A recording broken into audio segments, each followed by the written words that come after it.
Pemirsa, informasi dari Bogor, mayat pria tanpa identitas yang ditemukan di kebun di Kampung Pajagan, Desa Cibunian, Kecamatan Pamijahan, Kabupaten Bogor, Senin pagi berhasil diidentifikasi oleh pihak kepolisian. Jenazah tersebut merupakan pengusaha online shop di Tajur Halang. Pihak kepolisian berhasil mengidentifikasi mayat tak dikenal yang ditemukan di semak-semak. Korban atas nama Muhammad Rafli, usia 22 tahun, warga Kampung Karet, RT 01 RW 11, Desa Tajur Halang, Kecamatan Tajur Halang, Kabupaten Bogor. Menurut keterangan pihak keluarga, korban sempat izin kepada keluarganya untuk pergi keluar bersama temannya, hingga sempat memberikan kabar terhadap keluarga pada pukul 16 waktu Indonesia Barat. Namun keluarga tidak merasa curiga hingga pihak keluarga mendapatkan kabar dari pihak kepolisian. Rafli yang merupakan pengusaha sukses bisnis online shop ditemukan tewas di perkebunan milik warga serta dibungkus kain sarung. Kemarin sore terus sampai tadi siang nggak ada kabarnya. Pas saya tahu dari kabar itu dari guru Kasatgas Kabupaten Bogor, itu ngirimin video. Tapi benar identitasnya, Bang? Iya benar. Ponakan Abang? Iya.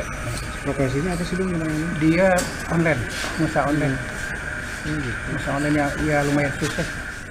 Dilaporkan oleh Kepala Desa Cibunian bahwa telah ditemukan sesosok mayat di perkebunan samping pinggir jalan agak ke dalam. Setelah kita datangi, benar adanya bahwa terdapat satu mayat yang sudah dalam keadaan kaku, belum kaku sekali, masih agak lemas. Setelah kami periksa, tidak ditemukan apa-apa, dalam artian surat-surat KTP ataupun surat lain tidak ada. Kita beralih ke informasi dari Sukabumi. Pemirsa, ratusan warga Desa Cipetir lakukan unjuk rasa. Tuntut Kepala Desa Cipetir Kadudampit Kabupaten Sukabumi mundur dari jabatannya karena dinilai terindikasi korupsi atas pengalokasian dana desa untuk pembangunan jalan desa senilai 350 juta rupiah. Ratusan massa dari 7 RW di Desa Cipetir, Kecamatan Kadudampit, Kabupaten Sukabumi menggelar aksi unjuk rasa di kantor Desa Cipetir, Jalan Cipetir, Kabupaten Sukabumi, Senin 18 November 2024. Aksi massa ini dipicu soal pembangunan jalan rabat beton sepanjang 440 meter yang ketebalannya tidak merata. Sehingga warga menuntut transparansi rencana anggaran biaya proyek pembangunan jalan desa tersebut. Koordinator aksi warga Cipetir Umar mengatakan warga menuntut transparansi pengalokasian dana desa untuk pembangunan jalan, dan aksi ini merupakan puncak kekecewaan warga, di mana ketebalan jalan cor beton yang seharusnya 15 cm hanya setebal 8 cm.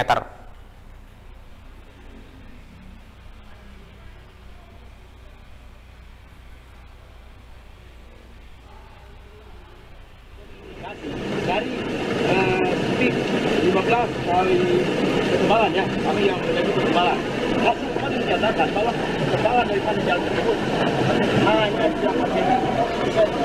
Oh, itu adalah salah ukur daripada ketebalan. Pak, ini kan sudah ada kesalahan terhadap salah satu anggaran yang digunakan. Apakah masyarakat sudah melaporkan ini, Pak, kepada yang berwajib, Pak? Belum. Jadi nanti kita proses. Nanti masalah-masalah banyak tahu ada bantuan dari tadi saya bilang jangan jadikan kepada sebagai markas kejahatan. Sementara itu, Kepala Desa Cipetir Dodi Wijaya mengatakan berkaitan ketebalan jalan, dirinya mengaku variasi ketebalan mulai dari 17, 15, dan 8 cm, meskipun berdasarkan hasil musrenbang yakni 15 cm.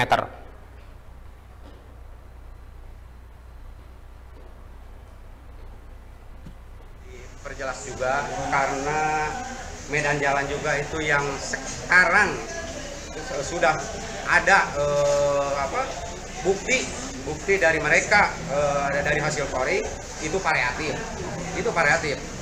Angka terendah itu 8 cm, tapi ada yang 17,5, 16,5, 14,5, 15 juga ada, 10 juga ada. Tapi kalau berdasarkan hasil musrenbang sendiri enggak? 15. Usai mendengarkan jawaban Kepala Desa, massa akhirnya membubarkan diri dengan kekecewaan dan berharap aparat penegak hukum segera memprosesnya. Ya pemirsa, demikian informasi-informasi yang bisa kami sampaikan untuk Anda yang sudah dihimpun tim redaksi. Terima kasih atas perhatian Anda. Sampai jumpa.